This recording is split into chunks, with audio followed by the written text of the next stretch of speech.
কোর্টের মামলার শুনানির পরে একটা জিনিস স্পষ্ট, আজকে মূলত দুটো মামলা, একটা তৃণমূল কংগ্রেসের দায়ের করা আর একটা এনফোর্সমেন্ট ডাইরেক্টরেটের দায়ের করা মামলা, সেটা হাইকোর্টের সামনে অনারেবল জাস্টিস শুভ্রা ঘোষের সামনে ছিল।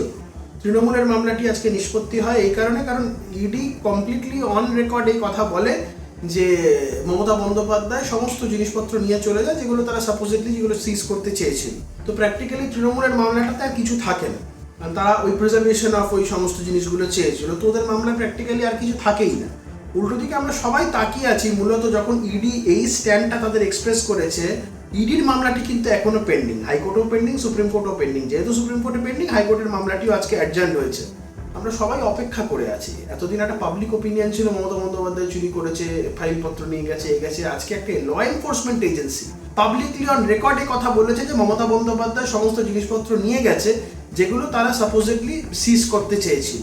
তো আলটিমেটলি একটা ভয়ঙ্কর বিষয়। আমরা সবাই অপেক্ষা করে বসে আছি মমতা বন্দ্যোপাধ্যায় কবে হাত করা পড়বে, মমতা বন্দ্যোপাধ্যায় কবে জেলে যাবে। আমরা সবাই অপেক্ষা করছি, কারণ আজকে এনফোর্সমেন্ট ডাইরেক্টরেটের স্ট্যান্ডের পরে স্পষ্টত একটা জিনিস পরিষ্কার যে মমতা বন্দ্যোপাধ্যায় সমস্ত তথ্য, সমস্ত মেটেরিয়াল চুরি করেছে, নিয়ে চলে গেছে সাথে করে, যেগুলো এনফোর্সমেন্ট ডাইরেক্টরেটের সিজারের পার্ট হতে পারতো। এই অভিযোগ ভয়ঙ্কর। অপেক্ষায় থাকলাম কবে দেখবো মমতা বন্দ্যোপাধ্যায় হাতে হাত করা পড়ে জেল যাত্রায় যাচ্ছেন।